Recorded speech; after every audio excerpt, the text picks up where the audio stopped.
एक नाम भोलेनाथ शिव का क्या है? महाकाल।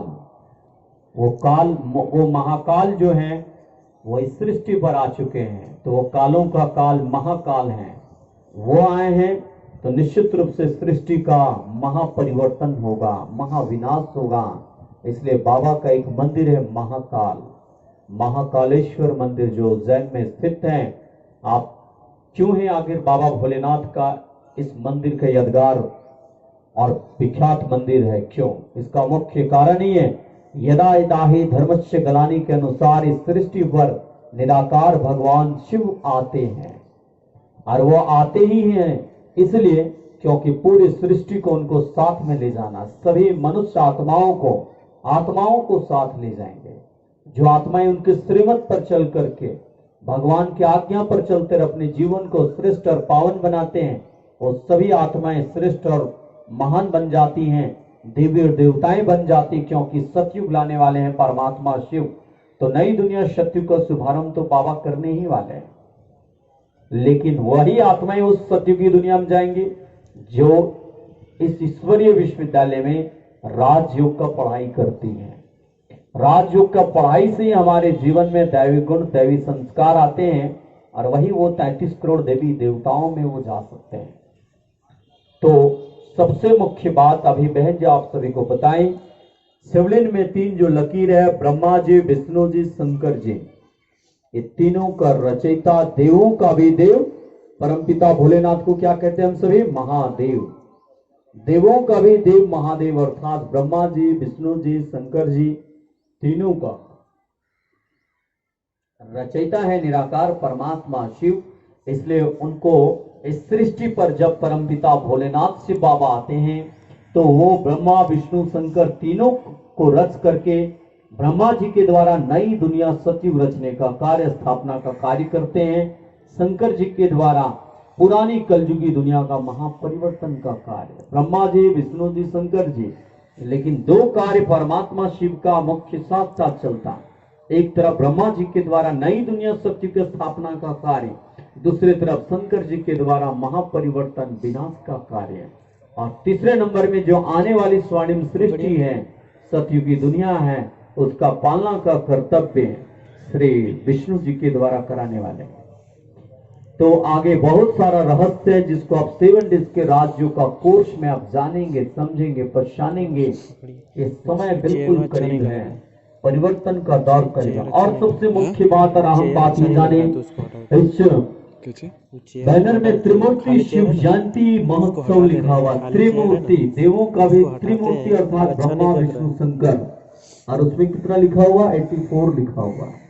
84वीं त्रिमूर्ति शिव जयंती उत्सव। इसका हुआ निराकार भगवान शिव जो ज्योति स्वरूप है, इस सृष्टि पर सकार तन दिख रहे। साइड में क्या लिखा हो? प्रजापिता ब्रह्मा बाबा, भगवान का सकार रथ है वो, भगवान का रथ। भगवान जरूर इस सृष्टि पर आएंगे ना, तो परमात्मा जब इस सृष्टि पर आते, इस धराधाम पर आते हैं, तो नई दुनिया सतयुग रचने के लिए आते हैं। तो निराकार शिव बाबा ज्योति बिंदु, उन्हें बोलने के लिए जरूर मुख चाहिए, मुख की आवश्यकता उनको है ही। तो परमात्मा निराकार ज्योति स्वरूप इस प्रजापिता ब्रह्मा बाबा के तन में आकर के राजयोग का ज्ञान दे रहे हैं, है ना। इसलिए गीता में वर्णित, हे अर्जुन, मैं साधारण मनुष्य तन, वृद्ध तन में दिव्य प्रवेश करके गीता ज्ञान देता हूं। गीता ज्ञान की कितनी महिमा है।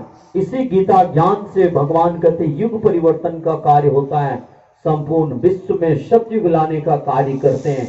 जो महान आत्माएं, गिने चुने आत्माएं इस ज्ञान और राज्य की पढ़ाई पढ़ती हैं, वही नई दुनिया सतयुग में आती है। इसलिए गायन भी है गीता का महावाक्य, हे अर्जुन, मैं निराकार ज्योति स्वरूप, मुझे कोटों में कोई और कोई में भी कोई विरला ही जान पाते, पहचान पाते हैं। बाकी सनातन धर्म में हमारे 33 करोड़ देवी देवता हैं, इनको तो सभी लोग जानते हैं, सभी जानते हैं ना, हम लोग पूछते भी हैं, बसते भी हैं। लेकिन उस निराकार शिव ज्योतिर्लिंगम शिव बाबा को पहचानने वाले करोड़ों में कोई एक आत्माएं हैं। तो प्रजापिता ब्रह्मा कुमारी ईश्वरीय विश्वविद्यालय वर्तमान समय पूरे विश्व के लगभग 150 देशों में ब्रांच है, लगभग 10,000 से भी अधिक सेवा केंद्रों के द्वारा, राज्यों की पढ़ाई के द्वारा स्वयं निराकार भगवान शिव ईश्वरीय विश्वविद्यालय के द्वारा नई दुनिया सतयुग रचने का कार्य कर रहे हैं। पुरानी दुनिया कलयुग का महापरिवर्तन अर्थात महाविनाश महाविनाश महाविनाश। परिवर्तन तो होगा ही होगा ना। अब इतना बड़ा जो वायरस आया है पूरी दुनिया को रोक दिया, ये क्या है?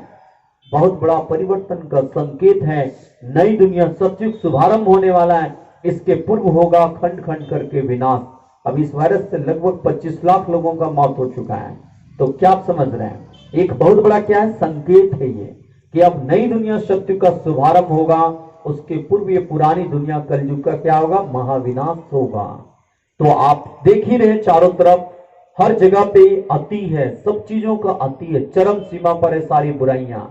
इसलिए महापरिवर्तन से पहले भगवान कहते हैं जो बच्चे अपने जीवन को श्रेष्ठ बनाते हैं, महान बनाते हैं, राज्य की जो पढ़ाई करते हैं, वो जन्म जन्म के लिए सुखी बन जाते हैं, सुख और शांति से भरपूर बन जाते हैं और वो नई दुनिया में सतयुग में आएंगे। क्योंकि हम अपने आत्मा को दैवी गुणों से सजा रहे हैं।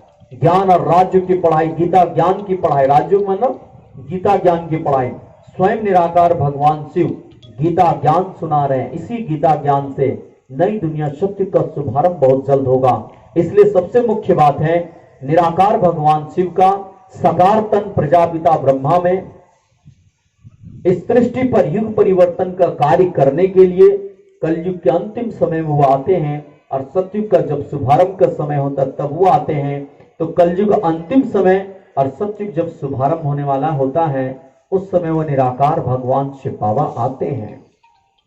तो परमात्मा को साकार माध्यम प्रजापिता ब्रह्मा के तन में साकार तन में आए हुए अपना दिव्य कर्तव्य करते हुए नई दुनिया सतयुग स्थापन करते हुए नई दुनिया सतयुग बनाते हुए उनको पूरे 85 ईयर हो चुके हैं।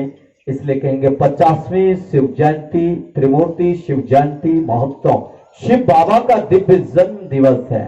सबसे बड़ी अज्ञानता कि हम सभी शिव की रात्रि, हम लोग सोचते विवाह उत्सव है, लेकिन ये वास्तव में शिव रात्रि। रात्रि अभी बहन जी बताई क्या?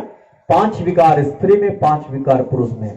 संसार में जब घोर अज्ञानता की रात्रि, पाप की रात्रि, 5 विकारों की रात्रि जब मानव जीवन में होता है तब निराकार भगवान शिव अज्ञानता रूपी रात्रि में सृष्टि पर आते हैं।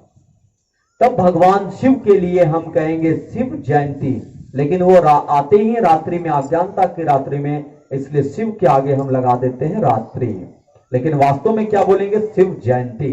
इसलिए क्या लिखा हुआ? शिव बाबा का डिवाइन बर्थ, दिव्य जन्म, उनका सृष्टि पर साकार तन में आए हुए दिव्य कर्तव्य करते हुए 85 वर्ष हो चुका है और भगवान निराकार परमपिता परमात्मा नई दुनिया सतयुग बनाने के लिए ही आते हैं। वो तो उनको सतयुग बनाते हुए 1 वर्ष नहीं पूरे 85 वर्ष हो चुका है।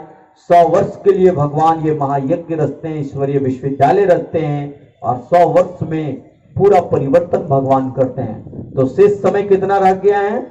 मात्र 15 वर्ष कहेंगे। खंड खंड खंड करके पूरा परिवर्तन होगा संपूर्ण सृष्टि का और नई दुनिया सत्य का शुभारंभ होने वाला है बहुत जल्द। तो ये 10 से 15 वर्ष जो है समय है, ये बहुत कम 15 ईयर कहेंगे। लास्ट जो ये समय बचा हुआ है 15 वर्ष में, आप देखेंगे 15 वर्ष तो बहुत लंबा समय हो रहा है। 4 से 5 सालों में, 5 सालों में आप देखिएगा दुनिया का परिवर्तन हम सभी के नजर के सामने होगा। जो कहेंगे एक तरह से नेशनल और इंटरनेशनल प्रकार के संसार में कैलेमिटीज भी बहुत प्रकार की आने वाला है। तो ये परिवर्तन का ज्ञान स्वयं भगवान दे रहे हैं आकर के, कोई मनुष्य आत्मा नहीं दे रहे, कोई साधु बाबा नहीं है यहाँ पे। ब्रह्मा कुमारी ईश्वरीय विश्वविद्यालय में हम सभी राज्यों के स्टूडेंट हैं, हम सभी जो राज्य की पढ़ाई करते हैं ब्रह्मा कुमार कुमारियां एक दूसरे को गाइड करते। शिव बाबा ये बता रहे हैं, परमात्मा आकर के गीता ज्ञान सुना रहे, आप भी सुने, आप भी जाने, 7 दिनों का कोर्स करें, जानकारी लें और भगवान परम पिता को प्राप्त कर लेंगे। भगवान को प्राप्ति करना अति सहज से सहज है, केवल आपको जानना है 7 दिनों का कोर्स के बारे में, जब परमात्मा स्वयं शिव बाबा आकर के ज्ञान दे रहे हैं। तो ये अति गुह्य विद्या है राज्यों का। तो भगवान परमपिता को दिव्य कर्तव्य करते हुए पूरे 1 वर्ष नहीं पूरे 85 वर्ष हो चुका है। इसलिए ईश्वरीय विश्वविद्यालय के द्वारा वो अपना नई दुनिया सतयुग रचने का कार्य कर रहे हैं और बहुत जल्द ये परिवर्तन होने वाला है। सतयुग का आगमन होगा। जो भाई बहने राज्य की पढ़ाई करेंगे वही तो उस नई दुनिया सतयुग में आ सकते हैं ना। इसलिए आप देखिए युग परिवर्तन का काल कितना श्रेष्ठ है। अभी हम सभी फिर आगे का ज्ञान सुनेंगे, इसके पूर्व आप जानेंगे, ब्रह्मा कुमारी रोशनी बहन से आप सुनेंगे परम पिता भोलेनाथ शिव का